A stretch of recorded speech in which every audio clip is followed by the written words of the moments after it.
আসসালামু আলাইকুম রহমতুল্লাহি ওবরকাতুহু। সম্মানিত দর্শক, বাংলাদেশের আলোচিত রাজনীতিবিদ মেজর আখতারুজ্জামান, বীর মুক্তিযোদ্ধা, দুইবারের সংসদ সদস্য। তার চেয়ে বড় ব্যাপার হলো যে রাজনীতিতে তিনি যেদিন থেকে এসছেন সেদিন থেকেই বেশ আলোচিত এবং সমালোচিত। দলে যতদিন ছিলেন বিএনপিতে নানা কর্মকাণ্ডের জন্য দলের ভিতরে বাইরে তিনি প্রশংসিত হয়েছেন, সমালোচিত হয়েছেন। পাঁচবার থেকে দল থেকে বহিষ্কার করা হয়েছে। এই মানুষটির সম্পর্কে যে যাই বলুক না কেন, আমার সঙ্গে তার একটা ব্যক্তিগত সম্পর্ক রয়েছে।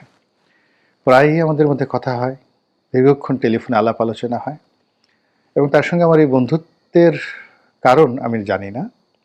তবে যারা জানেন বা যারা শুনেন তারা খুব অবাক হন যে এরকম একজন এক্সট্রিম, ভীষণ রকম মেজাজ গরম, স্পষ্টবাদী এবং এ ধরনের মানুষদের সাধারণত বন্ধু খুব কম হয়। তো সেই তুলনায় তার সঙ্গে আমার সে ঘনিষ্ঠতা দীর্ঘদিন ধরে, সে 2012 সন থেকে একেবারে বেশি ঘনিষ্ঠ। সবাই ভাবছে যে বা আমার আপনজন যে এটা কি করে সম্ভব। তার ডাকনাম মেজর রঞ্জন। আমি তার গ্রামের বাড়িতে গিয়েছি, তার সেই স্কুল যেটি আছে সে স্কুলে গিয়েছি, তার সেই ভাঙাচোরা একটা টিনের ঘর সেখানে গিয়েছি, তার একটা খামার বাড়ি আছে সেখানে গিয়েছি, দুপুরে একসঙ্গে খেয়েছি। আমি, আমার স্ত্রী, আমার সন্তান সন্ততি নিয়ে তাদের ওখানে বেড়াতে গিয়েছি। সম্পর্কটা বোঝার চেষ্টা করুন। তো এই ভদ্রলোক অল অন এ সাডেন জামাতে তিনি যোগদান করলেন। তো যেদিন যোগদান করলেন তার 2 দিন আগে বা 1 দিন আগে সম্ভবত তার সঙ্গে আমার প্রায় 1-1.5 ঘন্টা কথা হলো ওভার টেলিফোনে দেশের সামগ্রিক বিষয়াদি নিয়ে। তো তিনি একবারও কিন্তু আমাকে বলেননি যে রনি ভাই বা আমি, মাঝে মধ্যে আমরা একে অপরকে সম্মান জানিয়ে, সে আমাকে স্যার বলে আমিও তাকে স্যার বলি, সে আমাকে ভাই বলেন আমিও তাকে ভাই বলি, সে আমাকে লিডার বলেন আমিও তাকে লিডার বলি, ঠিক এরকম একটা বন্ধুত্বপূর্ণ সম্পর্ক বয়সের পার্থক্য থাকা সত্ত্বেও। তো তিনি জামাতে যোগদান করলেন। সারা বাংলাদেশে এখন তাকে সিসি করে, মানে যে যার মতো করে বলছে। এমনকি তার একেবারে ঘনিষ্ঠজন যারা ছিলেন তারাও অনেকটা আশ্চর্য হয়ে গেছেন যে এটা কি করে সম্ভব। বেশ কয়েকটি ইউটিউব চ্যানেল যারা প্রো লিবারেশন ফোর্স, মুক্তিযুদ্ধের পক্ষের শক্তি বলে যারা নিজেদেরকে দাবি করেন, তো সে সকল মানুষ মেজর আক্তারের এই কর্মকাণ্ডে রীতিমতো হতবাক, বিস্মিত এবং কিংকর্তব্য বিমূঢ়। তো এই কাজটি তিনি কেন করলেন? আমি নিজে ওনার সম্পর্কে আমার কতগুলো অভিজ্ঞতা বলি। যে আমার সম্পর্কে তার মধ্যে কখনো এরকম নেতিবাচক কোনো দৃষ্টিভঙ্গি আমি দেখিনি। কিন্তু ৭১-৭১-এর মুক্তিযুদ্ধ, তারপর ৭১ কেন্দ্রিক যে বুদ্ধি বৃত্তিক চর্চা এবং পরিচর্চা, এই দুটো বিষয়ে তিনি ভীষণ রকম রেজিস্ট। মুক্ত চিন্তার ক্ষেত্রে বা ৭১ সংক্রান্ত চিন্তার ক্ষেত্রে তিনি, আমি যতদিন তার সঙ্গে দেখেছি তাকে কখনো ছাড় দিতে দেখিনি। যেমন আমি ২০০৯ সন থেকেই এই জামাতের যে পত্রিকা নয়াদিগন্তে নিয়মিত লিখি, এবং আমি যখন এমপি ছিলাম তখনও তাদের যে দিগন্ত টেলিভিশন সেখানে আমি টক শোতে যেতাম। তো এতে আমার করে আওয়ামী লীগের কারোর সঙ্গে আমার কখনো আমার সমস্যা পড়তে হয়নি। এর কারণ হলো আমি বাংলাদেশ প্রতিদিনে লিখতাম, তারপর যুগান্তরে লিখতাম, আমাদের সময় লিখতাম, আবার যাকে বলা হয় নয়াদিগন্ত লিখতাম। তো ওই সময়টিতে নয়াদিগন্তের সার্কুলেশন বেশ ভালো ছিল। আর জামাত এবং বিএনপি, মানে সরকার বিরোধী যে শক্তিগুলো রয়েছে তারা এটাকে অনেকটা মুড়ি মুরকির মতো সবাই এই পত্রিকাটা পড়তেন।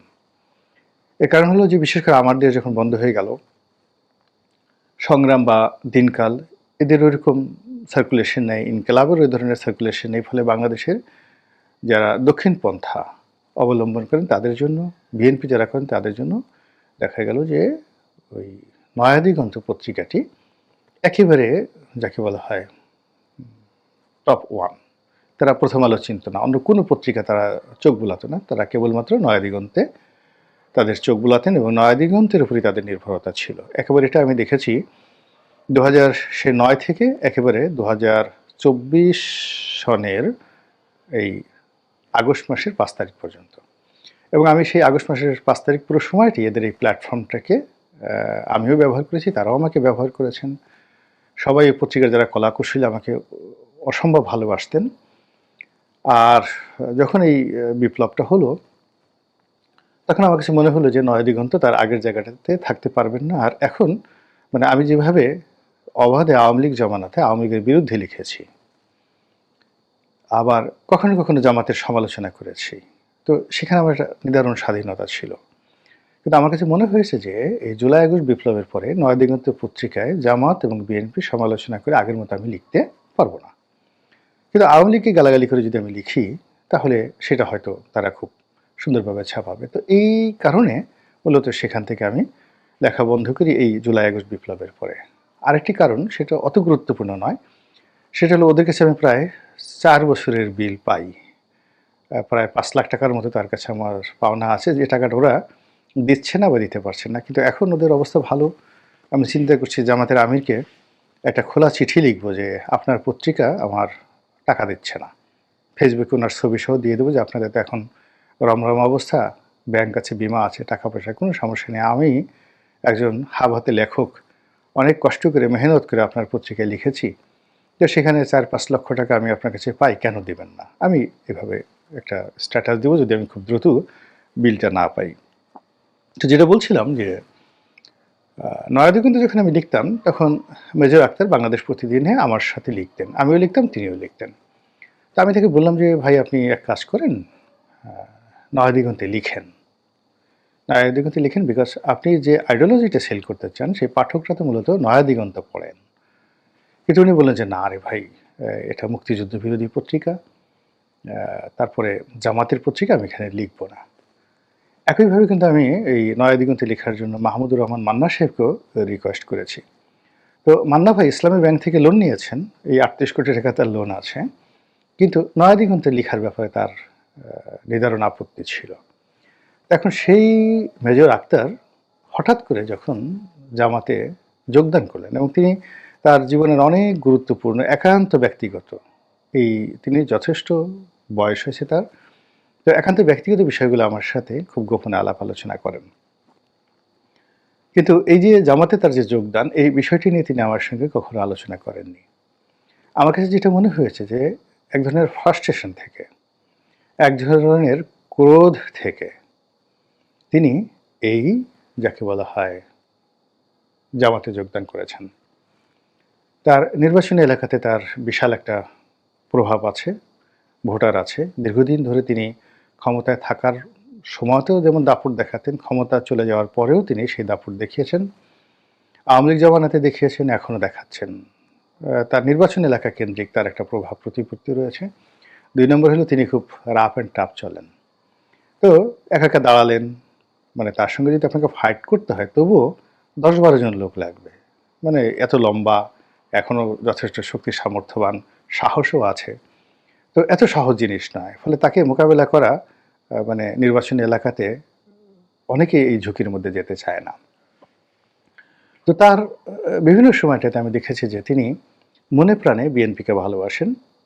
তো তারেক রহমান সাহেবকে শ্রদ্ধা করেন। আর বেগম জিয়ার ব্যাপারে তার যে শ্রদ্ধা, এটা বলতে গেলে আনকন্ডিশনাল, একেবারে আনকন্ডিশনাল। কিন্তু বিভাগীয় রাজনীতি, জেলার রাজনীতি কিংবা কেন্দ্রীয় যে বিএনপি রাজনীতি, সেই রাজনীতিতে তিনি বারবার প্রত্যাখ্যাত হয়েছেন, অপমানিত হয়েছেন। এবং তিনি যে চিন্তা চেতনাগুলো করেন, যে কথাবার্তাগুলো বলেন, সেগুলো বিএনপি বিরোধী যারা লোকজন আছে তাদের খুব ভালো লাগে। আবার অনেকে দেখা যাচ্ছে তাকে তেল মারেন যে আরে বাপের বেটা, যা বলেছেন আরও বলেন, এরকমই বলা উচিত।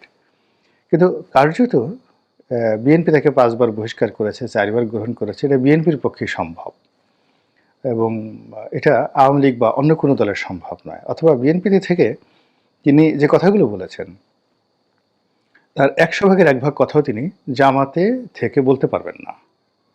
এটা একটা অসম্ভব বিষয়। এনিওয়ে তিনি সেখানে যে যোগদান করেছেন মূলত তারেক রহমান সাহেবকে একটা মেসেজ দেওয়ার জন্য,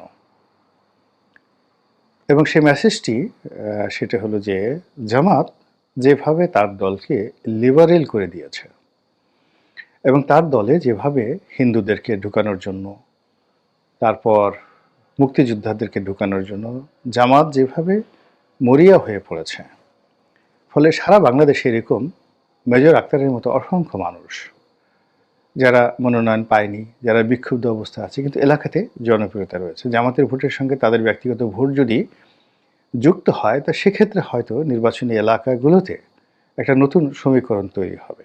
তার চেয়ে বড় ব্যাপার হলো যে জামাতের প্ল্যাটফর্মটা ব্যবহার করে এই মুহূর্তে মেজর আক্তার যে কথাগুলো বলতে পারবেন, যেটা বিএনপিতে থেকে তার কোনোদিন বলা সম্ভব ছিল না। এখন দেখবেন যে বেশিরভাগ মিডিয়া, টেলিভিশন, পত্রপত্রিকা এগুলো সব জামাতের নিয়ন্ত্রণে। সেটা আমার দেশ বলেন, যুগান্তর বলেন বা অন্য যে টেলিভিশনগুলো বলেন, প্রায় সব টেলিভিশনগুলোই এখন জামাতের তোষণে চলছে। সেখানে মেজর আক্তার তার যে ন্যারেটিভগুলো, সেই ন্যারেটিভগুলো যদি বিএনপি বিরোধী হয়, সেই ন্যারেটিভগুলো যদি তারেক রহমান সাহেব বিরোধী হয়, সেই ন্যারেটিভগুলো যদি হাওয়া ভবন বিরোধী হয়, সেই ন্যারেটিভগুলো যদি চাঁদাবাজদের বিরুদ্ধে হয়, অসততা, অন্যায়ের বিরুদ্ধে হয়, এবং এই কথাগুলো বিএনপির অন্য কোনো লোক মানে তাকে যে প্রোটেক্ট করবেন, চ্যালেঞ্জ জানাবেন, এরকম অবস্থা বিএনপিতে নেই। এটা একটা উদারপন্থী দল। আওয়ামী লীগ হলে সেটা অন্য কথা, বা জামাত হলে অন্য কথা, সেখানে অনেকে অ্যারোগান্সি দেখাতো বা মিলিটেন্সি দেখাতো। কিন্তু মেজর আক্তার যখন বিএনপিকে কচুকাটা করবেন, কচুকাটা মিন্স মুখের ভাষায়, বা সমালোচনা করবেন বা অভ্যন্তরীণ অনেক জিনিসগুলো তিনি জানেন, একেবারে সে মুক্তিযুদ্ধ থেকে এ পর্যন্ত অনেক জিনিসগুলো জানেন। তো তিনি সেই কথাগুলো বলে মূলত বিএনপিকে একটা শিক্ষা দিতে চাচ্ছেন। তারেক রহমান